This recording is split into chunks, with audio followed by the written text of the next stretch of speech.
ஜமாத் சொல்லுது இல்லை ஒவ்வொரு வருடமும் கொடுக்கணும். ஏ ஜமாத் சொல்லுது இந்த பிறை பார்க்கறது அந்தந்த பகுதியில் தான் பார்த்தாகணும்.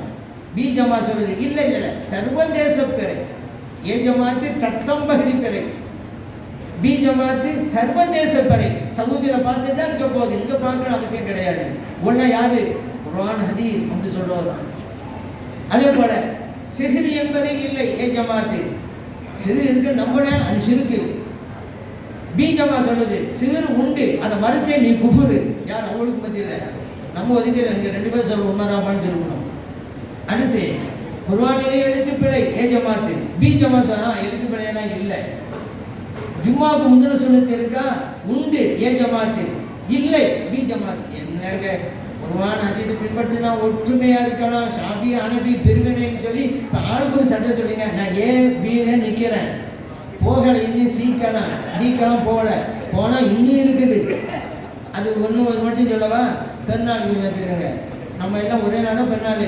இப்போ அந்த ஜமாத்து யார் குராதி சத்தம் போட்டுக்கிட்டே நடந்தாங்கல்ல 103 தடவை, அவ்வளோ எனக்கு தெரியுமா? 3 நாள் பெருநாள்.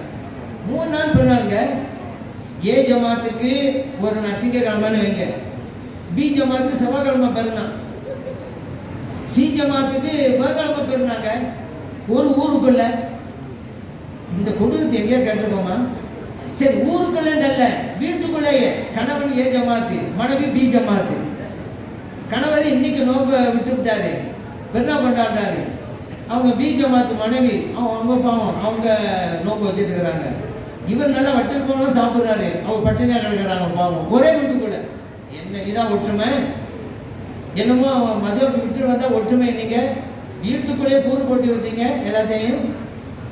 மதுபை இறைவன் நமக்கு தந்த மாபெரும் நியமத். எல்லாத்தையும் விதத்துன்னு ஆக்கிட்டாங்க. இந்த கூட்டம் வணக்கத்தையெல்லாம் விதத்து ஆக்கிட்டாங்களே. ஒரு ஹாஸ்பிட்டல் இருந்துச்சுங்க, அந்த ஹாஸ்பிட்டலுக்கு யார் எந்த நோய்னு போனாலும் சரிதான், வந்த நோயாளியுடைய சட்டை கழட்டி வாயில் தெர்மாமீட்டர் வச்சு உட்கார வச்சுருவாங்க. ஒரு ஆள் வயிற்று வலின்னு வருவான், அவனுக்கும் அப்படி தான். ஒரு ஆள் வந்தான் காலில் முள்ளு குத்திருச்சுன்னு, அவனுக்கும் அப்படி தான். எல்லாம் வரிசை உட்காந்துக்கிட்டே இருக்கிறாங்க. இவன் சொன்னான், என்னங்க அநியாயமாக இருக்குது, காலில் முள்ளு குத்திருந்தானே சொன்னேன், என்னையே இப்படி உட்கார வச்சாங்க அப்படின்னா. அதுக்கு அவன் சொன்னான், ஓ நிலமா பரவாயில்லைப்பா, நான் லெட்டர் கொடுக்க வந்த போஸ்ட் மேனு என்னையும் இப்படி உட்கார வச்சுட்டாங்க. எல்லாரும் ஒரே ட்ரீட்மெண்ட். அந்த மாதிரி இவங்களுக்கு எல்லாத்தையுமே பிதாத் பிதாத் பிதாத். பேசுகிறா பிதாத், நடந்தா பிதாத், உட்கார்ந்தா பிதாத், அது பிதாத், இது பிதாத். கூப்பிட்டாங்க வா, எது பிதாத் இல்லை அது சொல்லிட்டு போகும். எல்லாத்தையும் பிதாத்துங்கிற வணக்க வழிபாடை கூட பிதாத் ஆகிட்டாங்க. ரமலான் மாதத்தில் 20 ரக்காத் தொழுகிறோம்ல, நபி ஸல்லல்லாஹு அலைஹி வஸல்லம் காட்டி தந்தேங்கிறது. இப்னு அப்பாஸ் ரலியல்லாஹு சொல்றாங்க, கான ரசூலுல்லாஹி ஸல்லல்லாஹு அலைஹி வஸல்லம் யுஸல்லி ஃபீ ரமலான் 20 ரக்அத்தன் வல் வித்ர. இறைத்தூதர் ஸல்லல்லாஹு அலைஹி வஸல்லம் அவர்கள் ரமலான் மாதத்திலே 20 ரக்அத்துகள் தொழுவார்கள், வித்ரையும் தொழுவார்கள். பைஹக்கியிலே, தபரானியிலே, இப்னு அபி ஷைபாவிலே பதிவு செய்யப்பட்ட ஹதீஸ். நம்மெல்லாம் தொழுகிறோம். அதான் மதுஹப். மதுஹபை பின்பற்றதுனால இறைவன் நமக்கு செய்த அருள் வளம் இது, மாபெரும் நிஅமத் இது.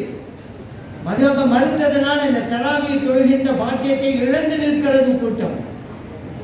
பாருங்க, 20 தொழுகிறோமா, ஹதீஸில் இருந்திருக்குதா? அதே போல பாருங்க, பராத் இரவு வரும், இரவெல்லாம் நின்று வணங்குவோம், பகலில் நோன்பு வைப்போம், செய்கிறோம்ல. இப்போ ஏன் நபி ஸல்லல்லாஹு அலைஹி சொன்னதுங்க, அதாங்க செய்கிறோம். பூமு லைலஹா வசூமு நஹாரஹா.